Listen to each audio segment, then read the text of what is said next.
Uma das festas populares mais bonitas e enfeitadas no mundo é, sem dúvida, a festa de São João. E aqui eu já começo a lembrar dos quitutes, da canjica, do milho, do amendoim cozido.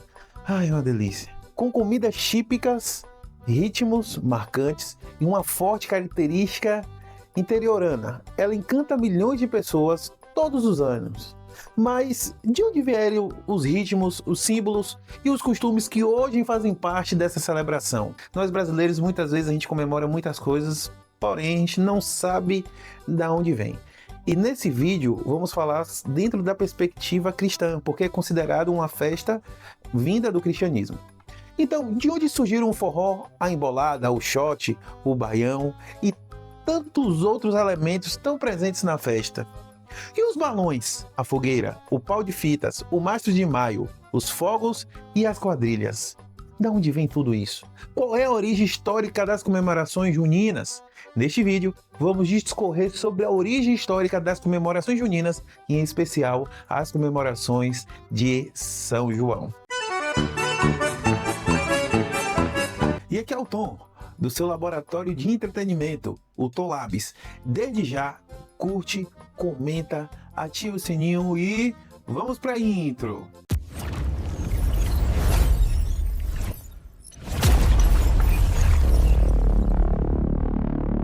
Quando pensamos em festa junina, logo lembramos de comidas típicas, música, dança, fogueira e muita animação. Mas a história dessa festa vai muito além da aparência alegre e popular que ela tem hoje. Embora seja conhecida como uma das festas mais brasileiras de todas, ela não nasceu em solo nacional. Você sabia disso?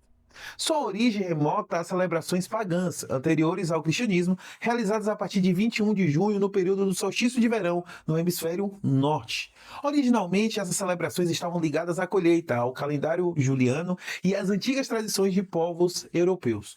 Com o passar do tempo, especialmente durante a Idade Média, essas práticas foram cristianizadas e passaram a ser associadas a São João Batista, comemorado em 24 de junho. Assim, uma festa ligada à natureza, à fertilidade e aos ciclos da colheita passou a ser revestida de significado religioso. Em Portugal, essas festividades são genericamente conhecidas como Festa dos Santos Populares. Elas correspondem a diferentes feriados municipais e celebram principalmente São Gonçalo, Santo Antônio, São João e São Pedro. Na cidade do Porto e em Braga, o São João é festejado com uma intensidade inigualável. A festa toma as ruas, dia e noite, em verdadeiros arraiais urbanos. É uma celebração que mistura devoção, tradição popular e participação coletiva. E é gente pra dedéu, viu? E não é só em Portugal. Festas de São João também são celebradas em diversos países europeus, católico, protestantes, ortodoxo, como França, Irlanda, países nórdicos e do leste europeu. Em muitos desses lugares, permanecem costumes como as fogueiras de São João e até a celebração de casamentos reais ou encenados. Trazida ao Brasil pela corte portuguesa, a festa de São João, que na Península Ibérica tinha e ainda tem um caráter mais devocional, sofreu um processo de adaptação. Aqui, ela ganhou elementos simbólicos que lhe deram um ar mais dramatúrgico. Além de São João, outras datas do mês de junho passaram a ser associadas a santos populares. O dia 13 é dedicado a Santo Antônio. O dia 29 já é dedicado a São Pedro e a São Paulo. E o dia 30 homenageia São Marçal. A mistura entre festas cristãs de santos e folguedos pagãos criou, ao longo do tempo, novas práticas culturais. No Brasil, o São João começou com um evento privado.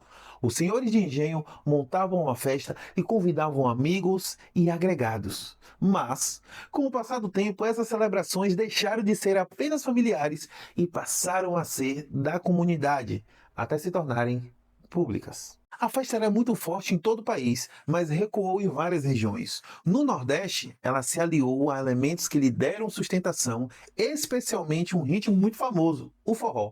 O folclorista potiguar Luiz da Câmara Cascudo diz que o nome forró deriva de forrobodó e teria sido trazido ao Brasil por escravos africanos que falavam línguas da família Banto. Forró significa arrasta-pé, farra, confusão. Ele surge como festa e depois se transforma em um gênero musical. vem misturado a vários tipos de música nordestina, como baião, cocó, rojão, quadrilha, chachado e shot, animado por instrumentos como pífano, zabumba, triângulo e a popular pé de bode ou sanfona de 8 baixos. Além de contribuir para a definição de uma identidade regional, o forró passou a ser um produto musical concorrido a partir do sucesso de músicos como Luiz Gonzaga e Jackson do Pandeiro. No final dos anos 80, com uma redefinição da política nacional de turismo, mais descentralizada e voltada à valorização dos recursos locais, as festas de São João passaram a ser o principal foco de atração turístico de muitas cidades nordestinas, como Campina Grande, na Paraíba, e Caruaru, em Pernambuco. Agora vamos para alguns elementos dessa festa. A quadrilha. Os rituais trazidos principalmente por portugueses, mas também por espanhóis, holandeses e franceses, deram origem a diversos tipos de celebrações nas diferentes regiões do nosso país. A miscigenação étnica entre índios, africanos e europeus fez brotar no Brasil uma série de belas expressões artísticas, como cantorias de viola e cordéis, emboladas de coco e cirandas, shot, chachado, baião, sem falar nas quadrilhas e nos forrós. A quadrilha ela é derivada da dança da nobreza cortesã francesa. Era uma dança realizada em 2 pares, totalizando 4 pessoas por grupo, o que explica a origem do nome. Óbvio, quadrilha. Na França, ele esteve em voga entre o início do século XIX e a Primeira Guerra Mundial. A quadrilha francesa, por sua vez, gera o desenvolvimento da contradance, popular entre os meios aristocráticos franceses do século XVIII. A contradance se desenvolveu a partir de uma dança inglesa de origem campesina, surgida provavelmente por volta do século XIII, e que se popularizou em toda a Europa na primeira metade do século XVIII. A quadrilha, não sei como é que se pronuncia em francês, veio ao Brasil seguindo o interesse da classe média e das elites portuguesas e brasileiras do século XIX, por tudo que fosse a última moda de Paris. Ao longo do século XIX, a quadrilha se popularizou no Brasil e se infundiu com danças brasileiras pré-existentes, passando por evoluções com o aumento do número de pares e o abandono de passes e ritmos. Ainda que inicialmente adotada pela elite urbana brasileira, foi no Brasil rural que essa dança teve o seu maior florescimento. Ela se tornou própria dos festejos juninos e especialmente no Nordeste. A quadrilha também foi sistematizada e divulgada por associações municipais, igrejas e clubes de bairro. Foi defendida por professores e praticada por alunos em colégios e escolas.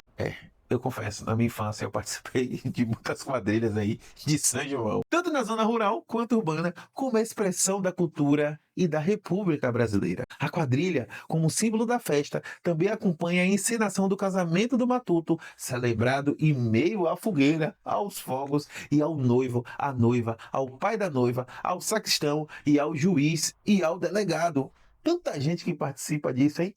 É a ideia do sexo fora do casamento que dá origem ao matrimônio apenas pela perda da virgindade, sem levar em consideração o amor e a convivência. Isso ocorre porque há uma substituição de divindades aliadas ao hibridismo religioso. O casamento caipira traz a marca regional. Ele é ensinado com personagens bem definidos. O pai aparece como uma espécie de coronel, aquele que manda, aquele que obriga o noivo, né?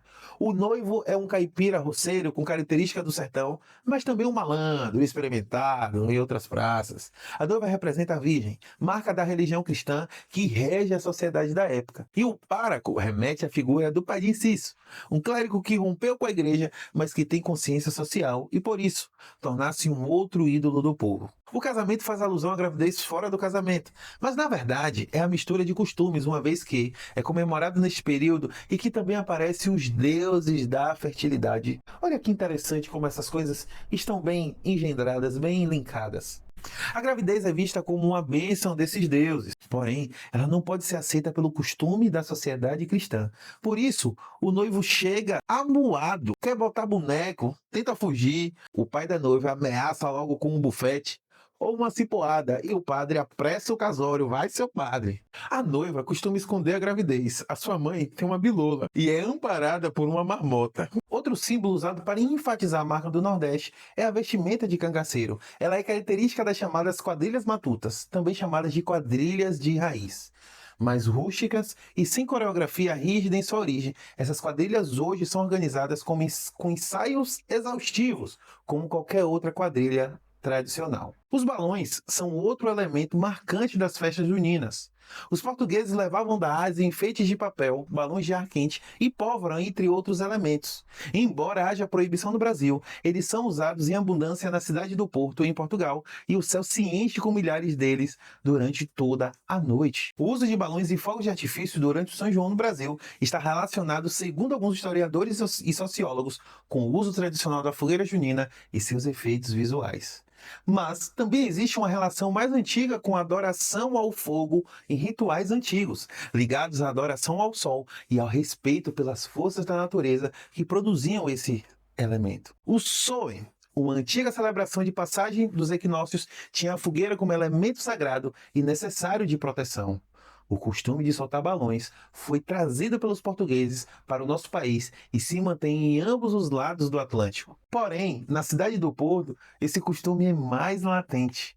Fogos de artifícios manuseados por pessoas privadas e espetáculos pirotécnicos organizados tornaram-se parte essencial da festa em alguns lugares do Nordeste. Há tanto no Brasil como em Portugal a ideia de que os fogos servem para despertar São João Batista, o que se tornou uma tradição popular. Em Portugal, pequenos papéis são presos no balão, com desejos a serem respondidos. Existe também a antiga ideia de que, quanto mais alto o balão sobe, mais perto de Deus ele está, o que confronta a compreensão bíblica de um Deus pessoal que mora em nossos corações. Hoje, os balões são proibidos por lei por causa do risco de incêndio. Outro entendimento é que os balões serviam para avisar que a festa iria começar.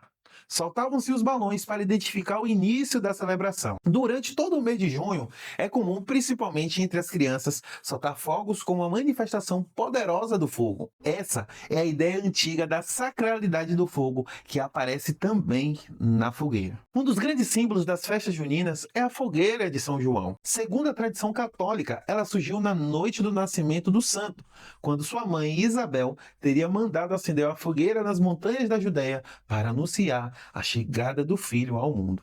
Outra explicação diz que o costume foi introduzido pelos primeiros cristãos que acendiam fogueiras na festa de São João para lembrar que ele foi quem anunciou a vida de Cristo, que é o símbolo da luz divina.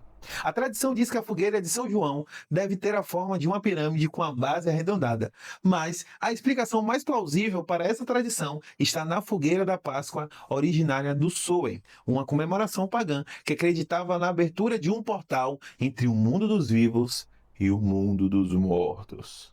As fogueiras da Páscoa são grandes fogueiras acesas no centro da aldeia, na praça principal ou no adro da igreja, à meia-noite da véspera do dia de Páscoa. A tradição começa com a recolha dos madeiros, feita pelos rapazes da terra durante a noite em algumas regiões. Na noite de Natal, depois da missa, as pessoas da aldeia se reúnem em volta da fogueira para dançar e cantar. Em muitas aldeias, essas fogueiras eram mantidas acesas até o dia de Reis. A tradição do madeiro também tem uma origem nos cultos pagãos, na celebração do solstício de inverno, quando se acendiam enormes fogueiras ao ar livre. A lenha e os carros para transportar a lenha muitas vezes eram roubados simbolicamente para cumprir esse rito antigo. Os rapazes se reuniam em redor da fogueira e passavam a noite ali. A celebração faz parte da tradição dos roubos rituais, das fogueiras dos santos populares e das fogueiras de Natal. A fogueira, como visto, apanha várias festas pagãs. Os padres jesuítas trouxeram a tradição de São João para o Nordeste brasileiro, e os índios que já adoravam dançar perto do fogo aprovaram o costume. As brasas da fogueira são um exemplo dessas tradições. Assim que se apagam, devem ser guardadas em forma de carvão. Dessa forma, conserva-se o poder de talismã que garantia uma vida longa a quem segue o ritual. Por isso, algumas superstições afirmam que faz mal brincar com fogo, urinar ou cuspir nas brasas ou arrumar a fogueira com os pés. Minha mãe mesmo dizia, né? Menino, sair perto do fogo para não mijar na cama quando for dormir. E isso não é uma exclusividade brasileira. Olha só, lá na França, as árvores de São João também eram queimadas no dia 24 de junho, em frente à Catedral de Notre-Dame, em Paris. E o povo disputava o carvão para guardar como amuleto. Em países cristãos da Europa, a comemoração adota diferentes ritos e simbologia. As tradições se fundem sem necessariamente ter relação com a tradição cristã. O mastro de São João ou mastro de Maio, hoje em dia, tem uma significação cristã bastante enraizada. É entre os costumes de São João o dos mais marcadamente católicos. Mas o levantamento do mastro tem sua origem no costume pagão de levantar o mastro de maio ou a árvore de maio, tradição ainda viva em algumas partes da Europa. Além de sua cristianização profunda em Portugal e no Brasil, é interessante notar que o levantamento do mastro de maio em Portugal também é erguido em junho, para celebrar as festas deste mês. O mesmo fenômeno ocorre na Suécia, onde o mastro, chamado de Majestangen, sei lá como é que se fala aí em sueco, passou a ser erguido durante os festivais de junho, o Midsommarafton. O fato de suspender milhos e laranjas ao mastro de São João parece ser um vestígio de práticas pagãs semelhantes em torno do mastro de maio. Hoje em dia, há um rico simbolismo católico popular ligado aos procedimentos envolvendo o levantamento do mastro e seus enfeites. É um ritual de fertilidade. Os homens pegam o maior e o mais grosso mastro da floresta, de acordo com sua condição de carregá-lo, o que simboliza sua virilidade. Trata-se de uma alusão ao órgão genital masculino. Olha só o que tem obscuro aí nesse negócio de mastro. O mastro mais alto e de maior diâmetro será enfeitado pelas mulheres da aldeia com fitas e outros enfeites. Esse elemento também é conhecido como pau de fitas e pau de sebo. A canção São João na Roça, composta em 1952 por Luiz Gonzaga e Zé Dantas, mostra a natureza idólatra da festa. A fogueira tá queimando, em homenagem a São João. O forró já começou, vamos gente, rapapé neste salão. Esse é um trechinho, né? E aí continua. Traz a cachaça, mané. Eu quero ver paiá voar. Ó, quase eu cantei. Vamos observar algumas coisas à luz da Bíblia, que é o livro de cabeceira para todo cristão, seja ele protestante, seja católico. Vamos observar algumas coisas. E vamos começar com o conceito de culto, que é a homenagem à divindade. Essa música aqui resume dois grandes problemas da festa. O primeiro é que quem deve ser homenageado é o único digno de culto, segundo a Bíblia, que é Deus, nosso Senhor, que se manifestou e revelou a nós em carne através de seu Filho Jesus e de seu Espírito. E disso não sou eu que digo, é a própria palavra lá, a própria Bíblia que os cristãos seguem. O segundo é que tudo aquilo que recebe culto coloca-se ou é colocado no lugar de Deus, o que fere o primeiro e o quarto mandamentos. O segundo grande problema é a palavra forró, que por si só já traz a ideia de bagunça, associado ao que é feito durante essas festividades. Outros problemas também são facilmente identificados, como um hibridismo religioso e o culto disfarçado a deuses pagãos, entre eles o fogo e os deuses da fertilidade. No decorrer da história, a Igreja Católica adicionou ritos e símbolos pagãos ao cristianismo, que, como diz lá na Bíblia, o profeta Oséias está sendo destruído por falta de conhecimento. Hoje, vemos também uma manifestação de mundanismo em igrejas conhecidas como evangélicas, incluindo as históricas protestantes, celebrando esses ritos como adaptação cultural, sem observar que a cultura sequer pode ser considerada brasileira e muito menos nordestina. Somos colônias até hoje e o pior, gostamos disso. Vejo aqui uma comparação direta com o povo liberto do Egito, mas ainda escravo dos costumes do Egito.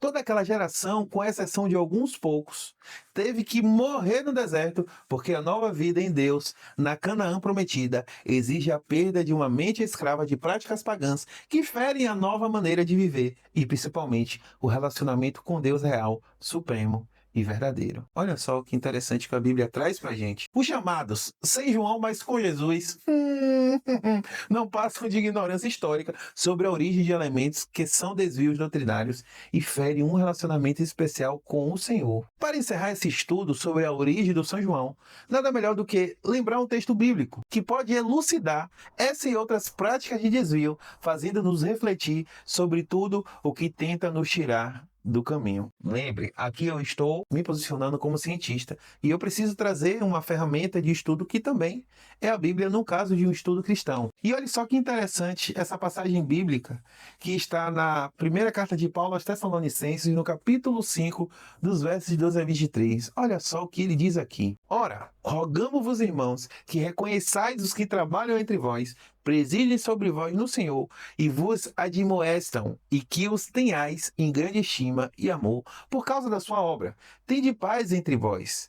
Exortamo-vos também, irmãos, a que admoesteis os insubmissos, consoleis os desanimados, ampareis os fracos e sejais longânimos para com todos.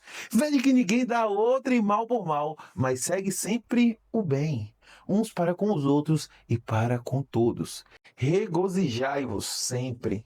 Orai sem cessar. E tudo dai graça, porque esta é a vontade de Deus em Cristo Jesus para convosco.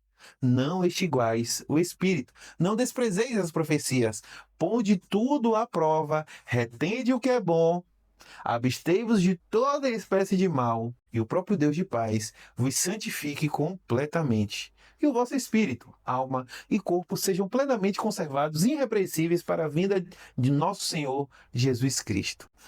Assim, ao observar a origem de Dom São João, percebemos que a sua história é marcada por uma mistura de tradições antigas, adaptações religiosas e elementos culturais que se transformaram ao longo dos séculos. Entender essa trajetória nos ajuda a refletir sobre o significado de cada símbolo e sobre o lugar que eles ocupam na fé, na cultura e na memória popular. E esse, meus queridos, é o nosso estudo sobre a origem do São João. Quanta coisa nova, quantas curiosidades, quanta coisa que a gente percebe que a gente vive culturalmente esse tempo todo e a gente acaba não sabendo a origem. Se você gostar desse estudo, curte, compartilha, deixa seu comentário. Você concorda com essa tradição? Você não concorda? Não é? Você é cristão? Você não é? Comente aí, é importante, porque é um estudo voltado para esta temática. E aqui é o Tom, do seu laboratório de entretenimento, e até o próximo experimento. Valeu, fui!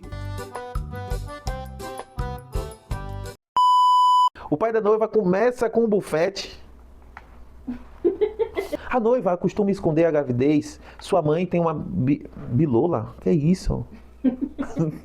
Pô, aí você me quebra. Bilola. A noiva costuma esconder a gravidez. Aí você me quebra. A noiva costuma esconder a gravidez. Sua mãe tem uma bilola. Eu tenho que separar isso aí. Jesus. A noiva costuma esconder a gravidez. A sua mãe tem uma bilola. Eu já vou estar com a cara de riso já. A noiva costuma esconder a gravidez. Sua mãe... Pô, falar esse nome tá complicado. O vídeo vai ficar com 50 minutos só por causa disso. Vamos lá. É interessante notar que o levantamento do mastro de maio em Portugal também é erguido em junho, para celebrar as festas deste mês. O mesmo fenômeno ocorre na Suécia, onde o mastro... É interessante notar que o levantamento do mastro de maio em Portugal... Ô, velho. Não, e eu pensando que eu tinha me livrado do mastro. Ô, velho, muita viadagem.